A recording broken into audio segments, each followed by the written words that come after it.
You won't believe the audacity of this HOA Karen who invaded my high-tech mountain sanctuary. Picture this.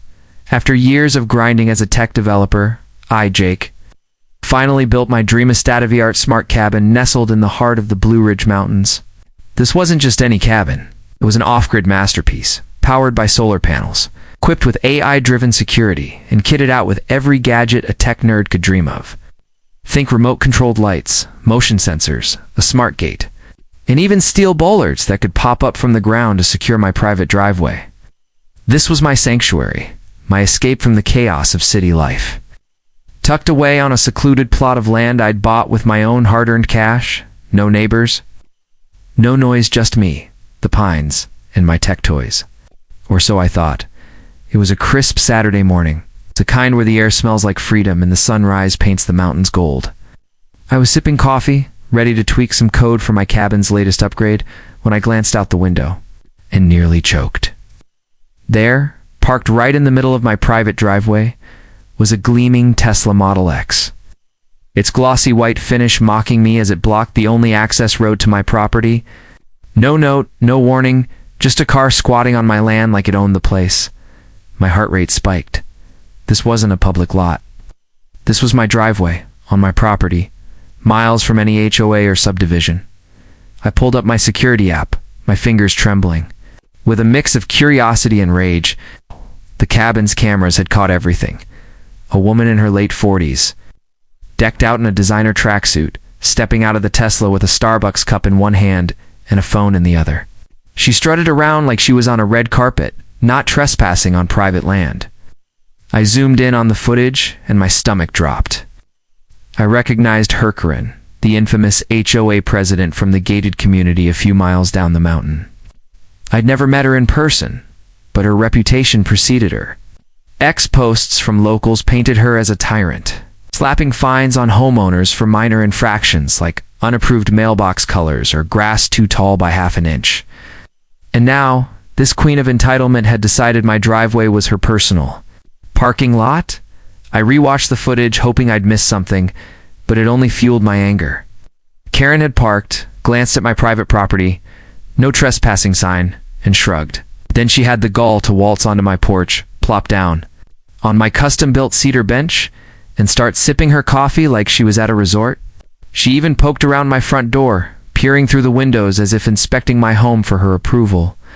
My blood boiled.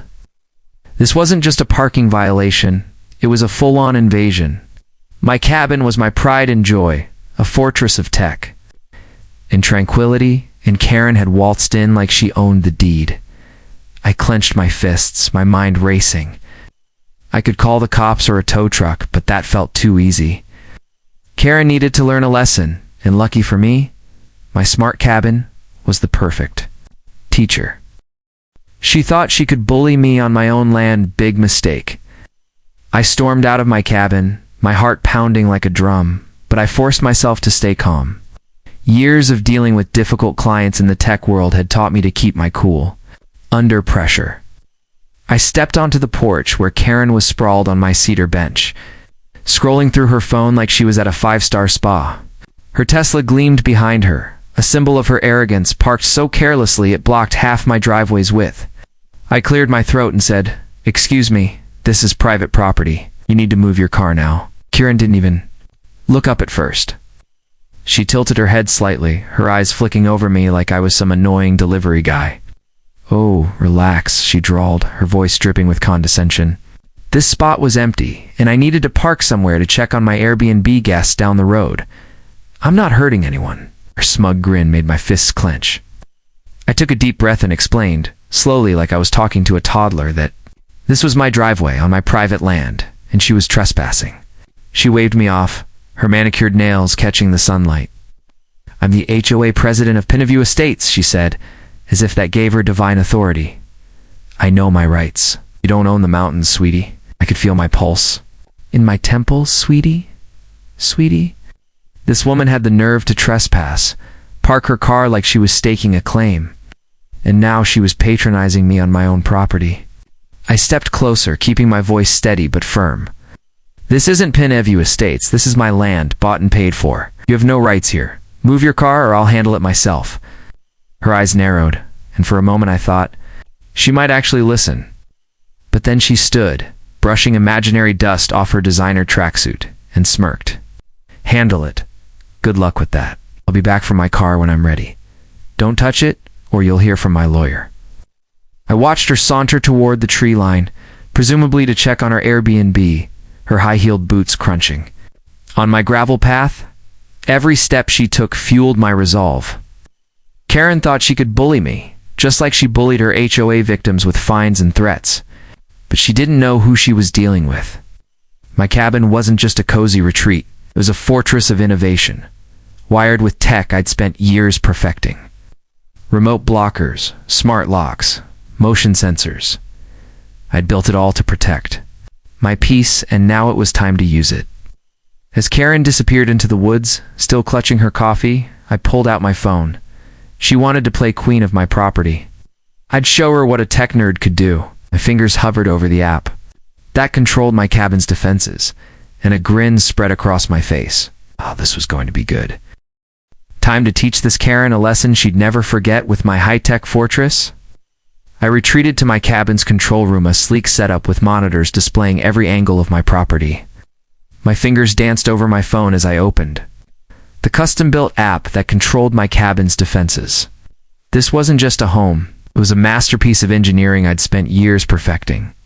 Every feature, from the solar panels to the AI security system, was designed to protect my peace.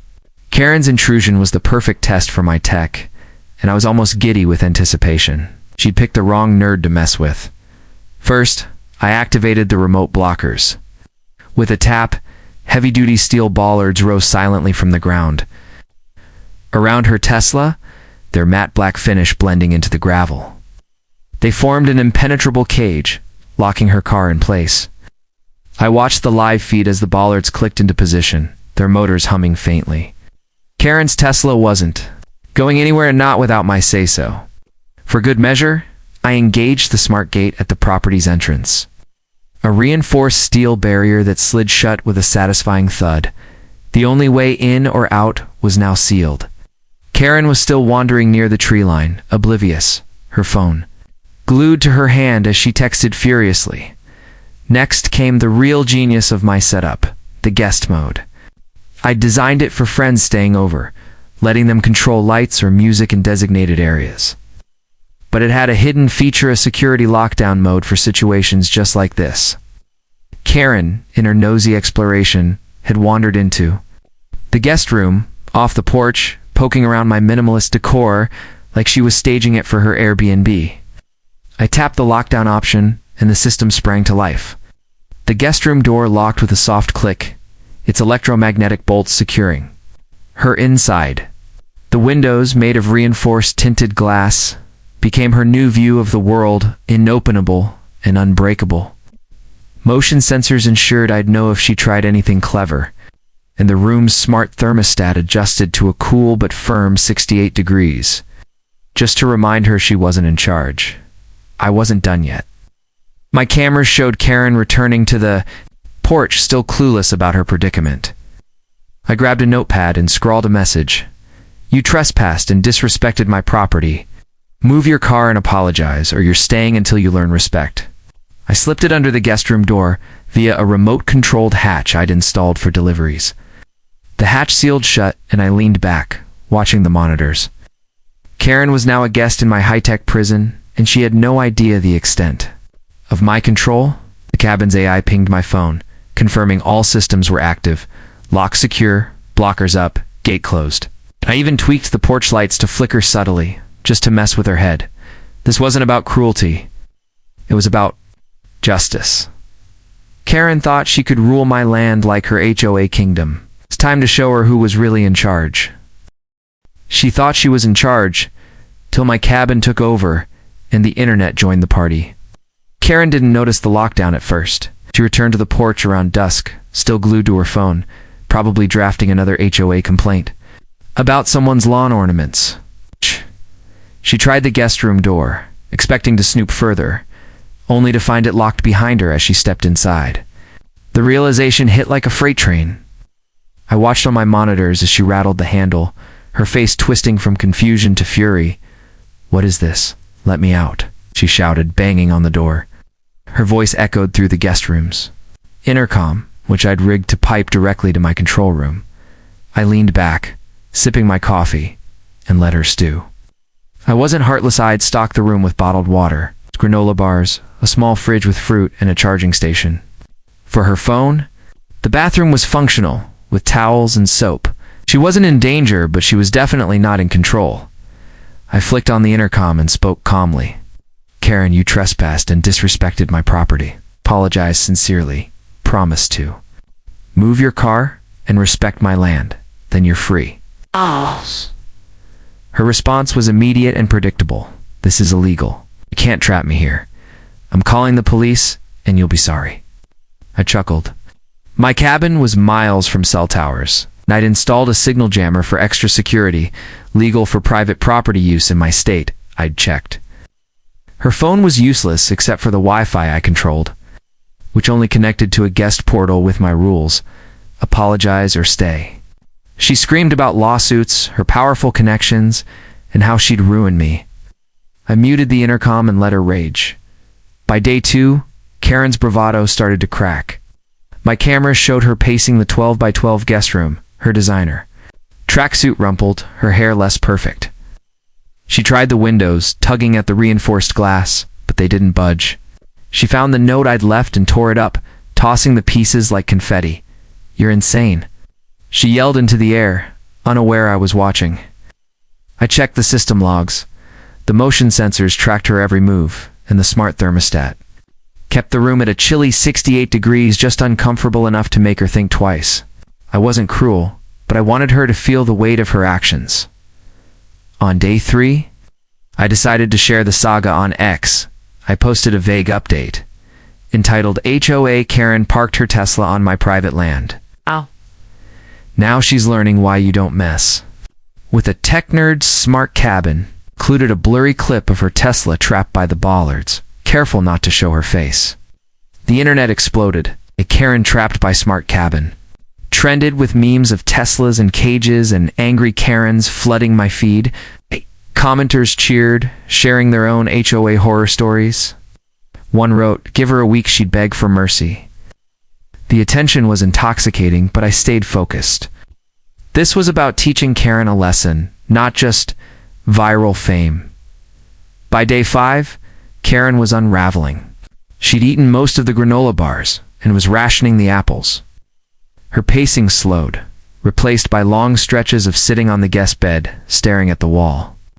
She tried the intercom again, her voice softer, but still defiant. "You can't keep me here forever. This is kidnapping." I responded, "It's not kidnapping if you walked in willingly. Apologize and you're out." She hung up. I could see the gears turning. She was used to bullying her way through life, but my cabin was a different beast. The X community kept the pressure on, with daily polls like "How long until Karen cracks?" and fan art of her Tesla behind bars. Day 6 brought a shift. Karen started talking to herself, muttering about that tech freak and stupid cabin. She wrote a half-hearted apology on a napkin and slid it under the door. But it was laced with sarcasm. "Sorry you're so sensitive about your precious driveway." I sent it back via the hatch with a new note. "Try again. Mean it." Internet loved it. Screenshots of the napkin went viral. Hashtags like #KarenVS cabin trending. On day 7, exhaustion won. Karen's voice came through the intercom, shaky and defeated.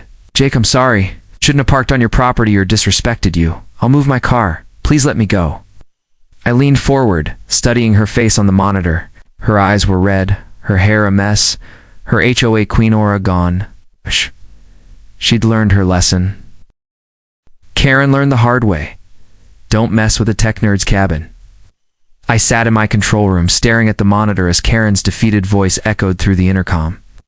Her apology was a far cry from the smug HOA queen who'd called. "Me, sweetie? A week ago?" I zoomed in on the camera feed. Her once perfect hair was a tangled mess. Her designer tracksuit wrinkled and her eyes were red from exhaustion. The guest room, with its minimalist decor and now empty snack stash, had humbled her. I leaned forward, weighing my next move. Part of me wanted to drag this out just to make sure the lesson stuck, but I'm not a villain. Her lesson, and the internet's reaction, had already turned this into a legend. I tapped my phone, and the system responded instantly. The steel bollard sank back into the ground with a soft hum, freeing her Tesla. The smart gate at the property's entrance slid open, its motors purring as the path to freedom cleared. Finally, I disengaged the guest room's lockdown, and the door unlocked with a satisfying click. I watched as Karen hesitated, then pushed the door open, stepping onto the porch like a prisoner tasting freedom. Watched the avoided looking at the camera as she knew they were their end, shuffled toward her Tesla, her shoulders slumped. No strut, no smirk, just a woman who'd met her match. She climbed into her car, started the engine, and peeled out, gravel flying as she disappeared down the mountain road. I didn't expect a thank you, and I didn't get one. The aftermath was chaos in the best way. I'd been posting daily updates on X, carefully anonymized to avoid legal trouble, and the saga had gone viral. Had millions of views, with memes of Teslas and cages and Karens raging behind smart locks flooding the platform. I decided to take it to YouTube. Editing together a 15-minute video with blurred footage of Karen's Tesla, snippets of her intercom, Rand's voice distorted, and a walkthrough of my cabin's tech. I narrated the story with a mix of humor and righteous indignation, ending with a call to action: respect private property, folks, or you might meet a smart cabin with a grudge. The video exploded, racking up 3 million views in 48 hours. Comments poured in. "This is the ultimate Karen takedown.